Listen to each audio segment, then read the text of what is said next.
Coming to you from Whistling Gap campsite on Thursday, April 18th, last clip of the day. I'm about to lay down for the first time today, so I'll share that with you.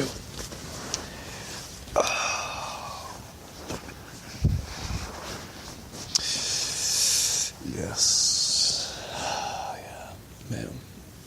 That first lay down of the day is something special. When you've been walking all fucking day, outrunning the plague. It's funny. The conditions are about to deteriorate here pretty quickly. It's very windy, and the rain's supposed to be coming in around 5 a.m., so I'll probably be packing up a wet tent. But you know what the best thing about packing up a wet tent is? Walking into town later that day and not having to set it back up because you have a hotel or a hostel or something.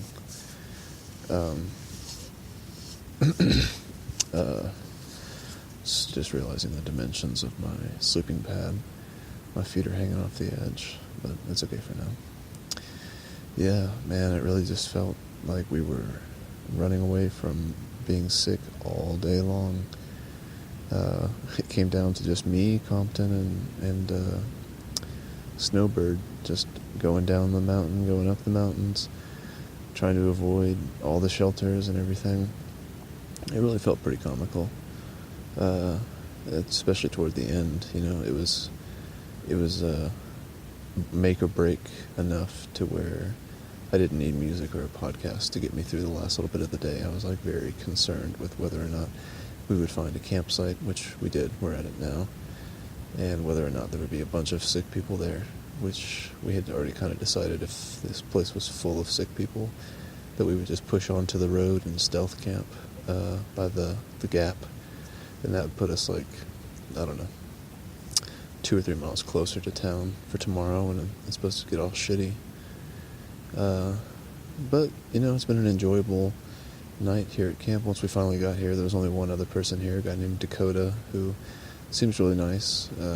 He's just, I guess, section hiking? I don't even know. It's like a day hike, but multiple days. I don't know.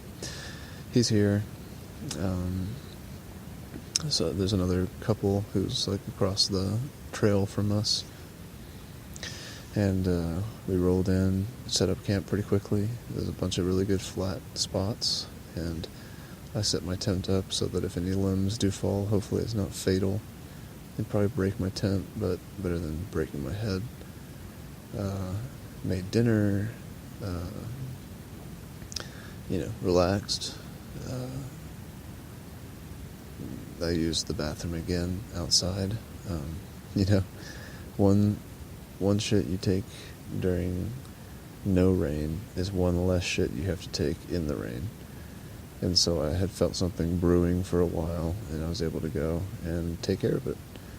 And I know it's disgusting to talk about, but I mean, when you're out here, it's like a big part of your day, kind of determining what you need to do with your bowels and what state everything is in, looking for a good place to do it, etc. There's ample places here at this campsite to take care of business. And so taken care of it was. It was my 3rd time ever. And again, I'm very happy to do that now while it's easy and dry, because if I had to do that tomorrow and it was more of a pressing emergency type of situation, I'd rather not have to deal with that.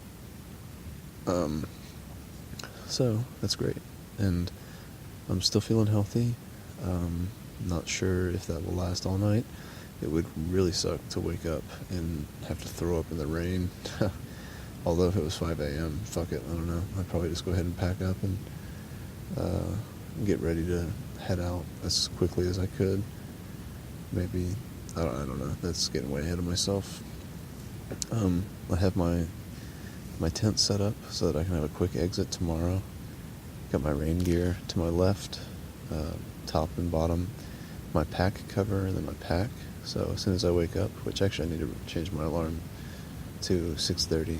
As soon as I wake up, pack everything up, and break the tent down, and try to get everything, accounted for and squared away and with as little wetness as possible.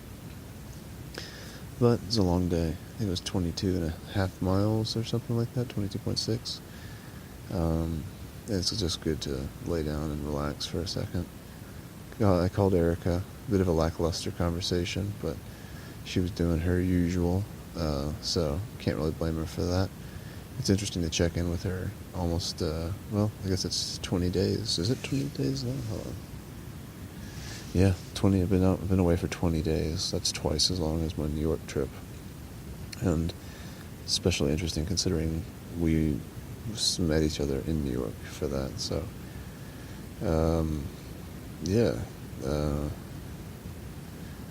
just interesting to touch base. She says she's still fine. I have to believe her. I can't not take her at her word for that. So I get to continue having fun in the woods without guilt, and we'll see just how long that can go for. I mean, it's crazy. You think about doing this in 4 months. That's 30 times 4 is 120. It's probably going to take longer than that. It's going to probably be closer to 140 days, maybe. So I still have the bulk of this entire experience in front of me, which is great. We're 300 some odd miles in now. We're pretty serious. We know what we're trying to accomplish. We know what we're doing each day. I have a great crew: Snowbird, Compton, Pooh Bear, a.k.a. McQueen, a.k.a. Brett, and then Forrest. It's just a dream team. Everyone's very motivated to put in big days every single day when they're not getting sick or feeling like shit. And it's the little things like going into towns and indulging in the things that you had to deprive yourself of. It makes the whole thing a lot of fun. In fact, as I think about it, I should check my legs for ticks, because I was just out there pooping, and those little motherfuckers. Let's see if there's any ticks on me. I wasn't intending on getting back up. I don't see anything.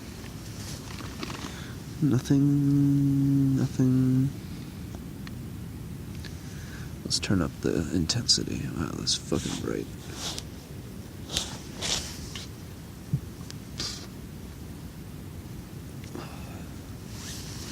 Looks like I'm probably good. God damn, my feet are so dirty. Lol. This is hilarious. This would be such an unacceptable state for me to go to sleep in my normal life. I would not allow myself to get into my bed with feet that look like this. Oh my god. Hashtag feet like these. Lol. This is disgusting. Well, alright, I'm content enough. I can check tomorrow if we get a hotel or a hostel or whatever we do, and check to see what the state of my body is in terms of ticks and all that nonsense. But, overall, despite the stress and anxiety of trying to outrun the sickness, which, fingers crossed, we did a good job of getting ahead of, or at least lost somewhere in between, so that we're neither here nor there. It was a fun day. It was exciting. There's a little bit of danger to the whole thing, It was hot today. And Forrest, she was saying that she thought she got sick in the same way that Pooh Bear did.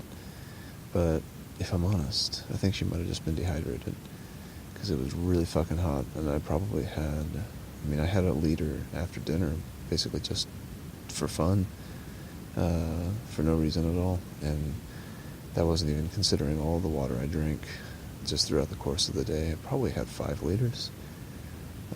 And if you had anything less than 2, which at the time when she kind of fell off the train, I hadn't really seen her drink more than 2. I could be wrong. I wasn't really paying attention to how much water she was drinking, because that's not my business or responsibility. But if you're out there and you're not used to monitoring your fluids and sort of drinking even when you're not thirsty, you can get in a bad spot. And if you're, it's just a very delicate chemistry, the body. You have to be careful with, overhydration or underhydration or over. I mean, the solution to pollution is dilution. So, if you have too much salt and sugar in your body, one of the best things you can do is drink a ton of water, so you can help dilute it and get it out of your system.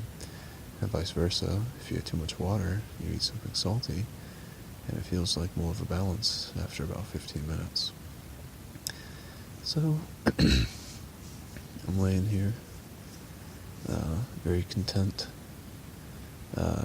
All of our chores and everything is done. This is definitely a day for the books. And if I dodge the bullet of the pernicious sickness, all the better. There was a lot of trail magic today, as I mentioned. I kind of got sidetracked in me trying to recap the day earlier, just because I kept running into my people. As I was going forward, there'd be some sort of a landmark they'd stop, and that's kind of what we do. You walk for pretty much as long as there's a straight stretch with no markers of any kind, and you kind of stop at every marker and take a assessment of the situation, whether you need to, have a sip of water or see where everybody is, whatever. But yeah, I don't remember what I was going to say about the trail magic, but there was a lot, and it was nice, and I have everything I need now inside my tent. So comfy, man, it's nice. I'm probably going to get inside my sleeping bag liner here in a second and cozy up and listen to a podcast and just drift off away. I still need to change my alarm clock on my watch though before I do that. So, for what it's worth, I suppose I'll leave it there and do another quick check on my body for ticks, and then I will just call it a night. Man, I need a shower. I haven't had a shower since Stangenberg Hostel, which I don't even know what day that was. I think it was like a week ago. Yeah, it's been a while. Alright, 12:15, my birthday. Alright, well, I'll talk to you later. Good night for now, and more to come tomorrow. I'll try to do a clip in the morning, just if it's terrible, so you can hear what I get to go out into. All for you, Atlas, you son of a bitch. Bye. Good night.